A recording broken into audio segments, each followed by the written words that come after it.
Operation सिंदूर की पृष्ठभूमि में मुस्लिम समुदाय और पैगंबर मोहम्मद को लेकर आपत्तिजनक वीडियो सोशल मीडिया पर पोस्ट करने वाली शर्मिष्ठा पनोली को कोलकाता हाई कोर्ट ने गुरुवार 5 जून को अंतरिम जमानत दे दी है।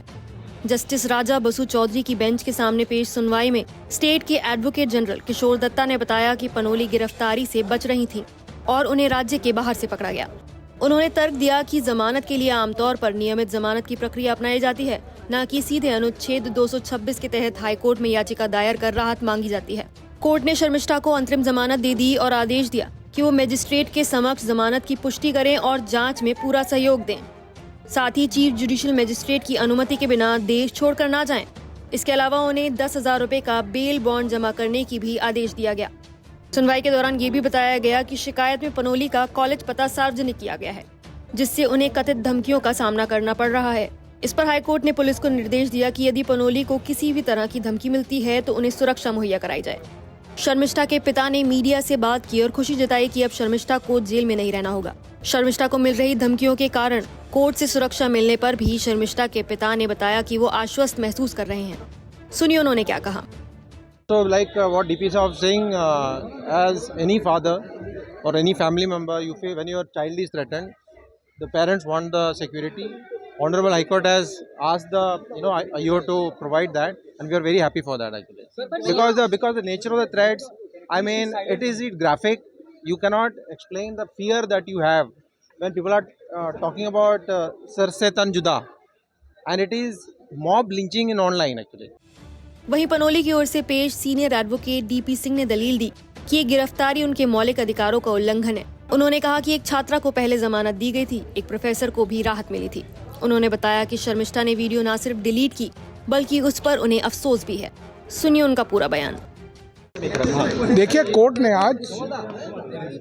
आज कोर्ट ने छुट्टियों की वजह से एक पूरी हियरिंग नहीं करी, बट बेल देने के लिए 2-3 चीज़ें कोर्ट ने प्राइमा फेसी उन्होंने होल्ड किया है। एक कि एफआईआर रजिस्टर करने से पहले कॉग्निजेबल ऑफेंस होना जरूरी होता है।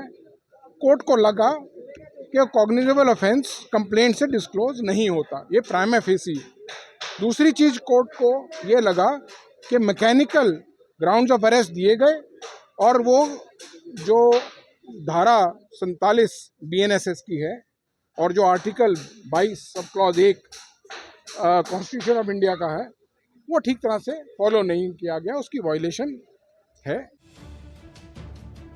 इससे पहले की सुनवाई में हाईकोर्ट ने ये साफ कहा था कि अभिव्यक्ति की स्वतंत्रता का मतलब ये नहीं कि किसी की धार्मिक भावनाओं को ठेस पहुंचाई जाए।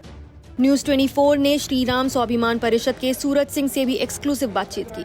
सूरज वो शख्स हैं जिन्होंने शर्मिष्ठा पनोली पर शिकायत दर्ज करने वाले वजाहत खान पर केस किया है। सूरज ने वजाहत की हिंदू देवी देवताओं पर अभद्र टिप्पणियों पर शिकायत दर्ज की है। उन्होंने शर्मिष्ठा के मामले की तुलना नुपुर शर्मा के मामले से की है। सुनिए उनसे न्यूज़ 24 की बातचीत।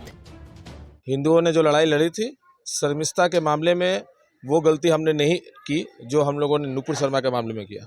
नुपुर शर्मा के साथ अगर तब पूरा देश खड़ा होता तो आज नुपुर शर्मा भी इज्जत से सर उठाकर हमारे बीच निकल कर आती जेल से। वजाहत खान के खिलाफ आपने मामला किया है, तो क्या लगता है कि कोलकाता पुलिस उनकी गिरफ्तारी करेगी? कैसा लग रहा है, क्या स्थिति है अभी?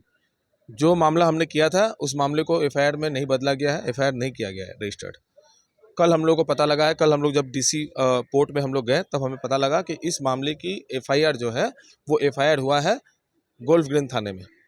गोल्फ ग्रीन थाने में जो एफआईआर हुआ है, हमें यह शक है कि यह एफआईआर उन्हीं के द्वारा, प्रशासन के ही द्वारा या रूलिंग्स पार्टी के द्वारा ही किया गया है, जिसमें उनको फेवर किया जा रहा है, जिसमें उसको बचाने का एक प्रयास किया जाएगा। हम लोग आने वाले समय में हम लोग कोर्ट में मूव करेंगे, वजाहत खान की गिरफ्तारी होगी।